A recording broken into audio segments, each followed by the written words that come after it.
Hello, parents and guardians. I am Genevieve DiGiulio, and I am your 7th grade students language arts teacher. And I'm here to tell you a little bit about me and our class and how we are living flexible and adaptable. So a little bit about myself and a little bit about the student teacher that I have this year. We have a student teacher named Mrs. Malcolm, and she is she's working with us now, and she'll be slowly integrating more and more into our class until eventually at the end of the school year, she will be teaching. And who am I? I have been teaching in the Napa Unified for the last 20 years, about 10 years at Napa High and 10 years or so here at Silverado, with a couple of years in the middle in another district and a couple of years in the middle as the coordinator for migrant education in Napa. I'm also an animal lover and foster kitty volunteer, and the kitty in the upper right-hand corner is available for adoption. I'm also a salsa dancer. So, we've been living flexible, adaptable, and attempting to be communicative. I said to the kids at the beginning of the school year and throughout, the only way we're going to get through this is if we give each other some grace and we understand that things are just going to have to change around sometimes. And that goes for me with kids too. Please communicate to me if your kiddo is needing some extra time, if your kiddo is going through something. You don't have to tell me what it is, but just to help me so that I can help your child with the adaptable part, especially right now, especially as we move into, we're in a pandemic and fire season. I want to be able to help support as needed, and sometimes school needs to be on the back burner, but still get it done at some point. So what does grading look like? 20% each of knowledge and thinking, oral communication, collaboration, agency, and written communication. And agency includes working in Pear Deck, any of the responses they do in Pear Deck. Sometimes the responses are a little bit longer, and so then that would be written communication or perhaps knowledge and thinking. It depends on where we're at in the lesson and what I'm asking of them to do. Our class format is that I am doing a Pear Deck no matter what we do, even if your kids are coming to me in person or virtually. We'll always have a Pear Deck to accommodate for both groups of students, and we'll always use Google Classroom. And I'll talk about that in a second. So Pear Deck and engagement. There's lots of different ways to stay engaged, and I'm seeing some wonderful students really sharing out. I've sent emails to you to let you know that your kiddo has been one who is really involved in class. And involved in class can look like many different things. I love the private part of the chat. They can respond to me privately or Mrs. Malcolm privately. And what's great about that is sometimes students are a little shy about their responses. They're not sure how, if they're right or they're good or not. And they don't have to worry because no one knows, except for me. And as much as I try to communicate to kids that, trying and engaging and doing your best, whether it's right or wrong, the most important thing is that they're trying. They're doing their best. So to those kids who are doing it, just keep on keeping on. You can also chat to everyone in the room, but you don't have to speak out loud. So that's another way to stay engaged. Students can raise their hand and answer questions. There are Pear Deck responses where they're showing their questions and answers. And what's nice about the Pear Deck is that it's also anonymous at this point when we're in the presentation mode. So I don't know who's responding until later on. And so then there's not that worry for some kiddos who want to get everything right all the time. And lastly, I flip around through breakout rooms so that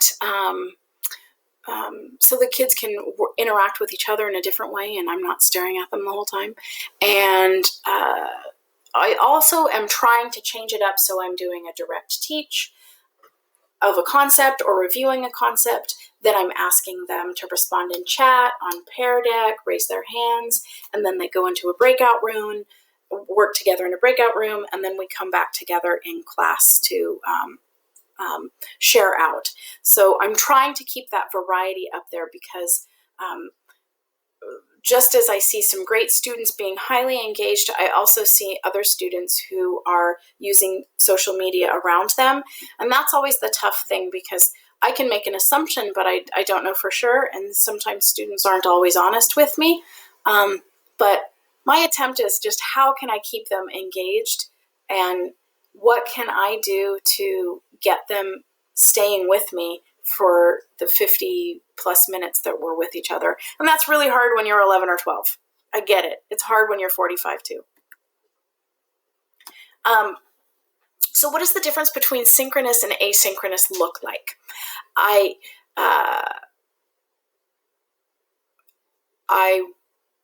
would love for the students to do the work when it's independent asynchronous time, and I'll tell you why in a second.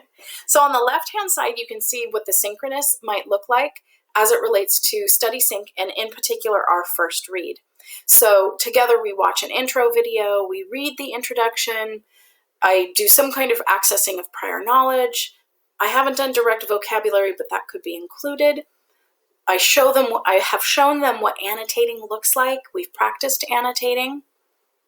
And then together they may be working in a breakout room, answering questions. There might be individual responses in a Pear Deck, and then there's often a group share out with that.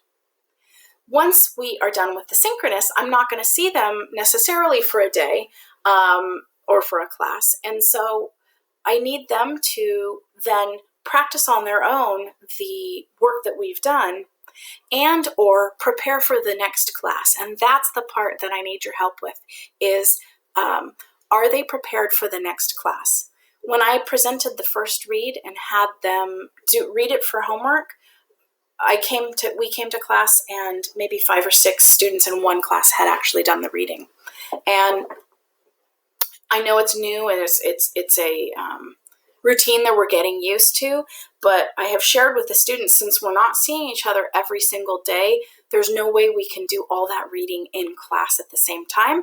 So what they need to do to be prepared for our next class is to do the reading or any assignment that I've prepared for them, so that then we can just jump right in and go into greater detail with a more complex look at any part of reading that we're doing. So it's not just reading comprehension. Did you understand the who, what, where, when, why of the story?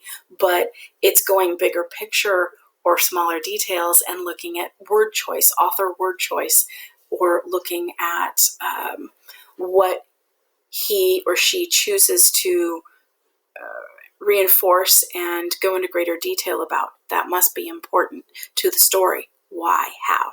We can't do that if they haven't done the reading. So that asynchronous is just as important as the synchronous. So I love when we work together. I just can't tell you enough the parents that I have had been in strong conjunction with, and we've been a great team. Kiddo really is able to move forward a lot of the time, and it just makes me feel better. It doesn't feel like I'm all alone, and I'm sure as parents you're especially in this new environment, what does that look like, and what does each teacher's class look like? So please communicate with me. I do try to have the students practice advocating for themselves so they can send an initial email. Sometimes I have trouble understanding their emails, and we're practicing. That was actually a lesson that we did.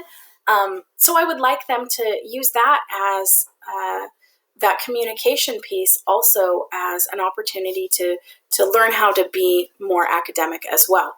And of course, I'm happy to connect with you. And sometimes I connect with parents on the sidelines and say, oh yeah, I'm talking to so-and-so right now. I'll let you know what they say. Shh, students, you never heard that if you're listening right now. So what you can do is check the planner. I will be totally honest that I am not amazing at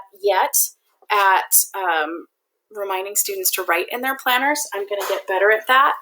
And But what you can look at is if you have them pull up their Google Classroom, you can see all the assignments there and see if they've completed them or not. You can even click on the assignment and see what they wrote inside the assignment, because sometimes students will turn in assignments and it won't be complete.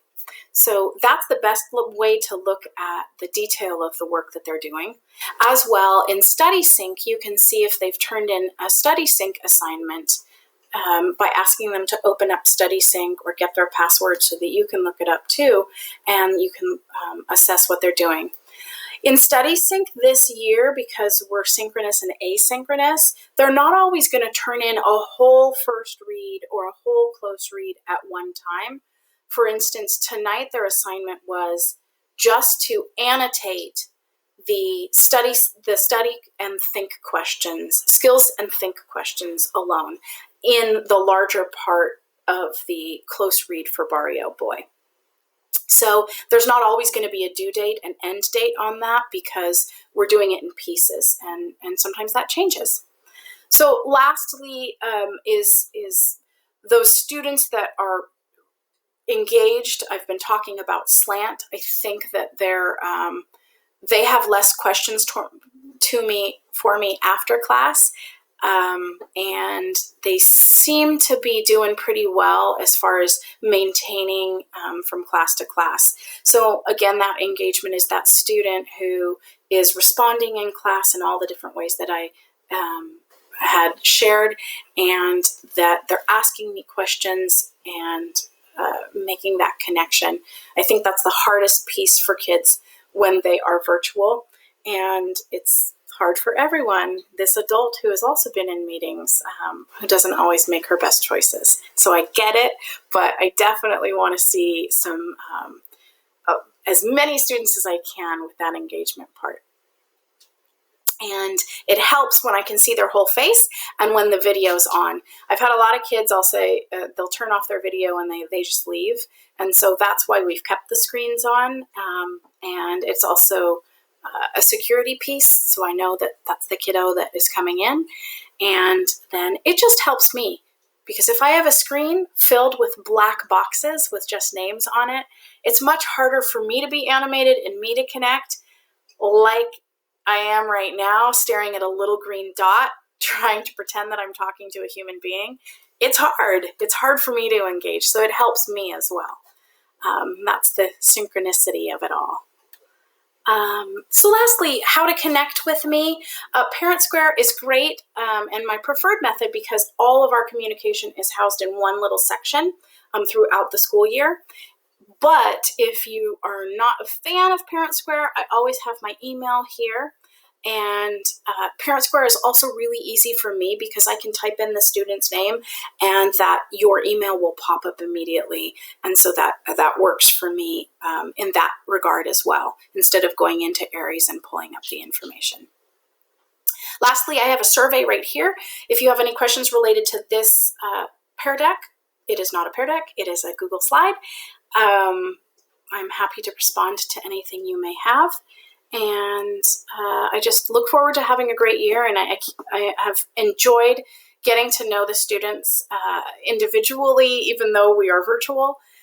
It's not what I would like. It's not what is my jam. I don't connect with this as well, but I'm doing my best. And it's, I've had a chicken sitting on a student's lap in class, and I've gotten to see little brothers and sisters climbing over others, and I don't mind. I told kids we're in the middle of living life. Sometimes I'll have a foster kitty pass through because I forgot to close the door. That's just part of life, and that's okay for me to have those kinds of distractions, and it's just part of getting to know the kids, and it's kind of fun to have a parent poke their head in every so often, or sometimes siblings do it, but at least it's a little bit of real existence. So anyway, thank you so much. And if you have any questions, please contact me at any time. And that is all. Thank you so much. Oh, and there's me again.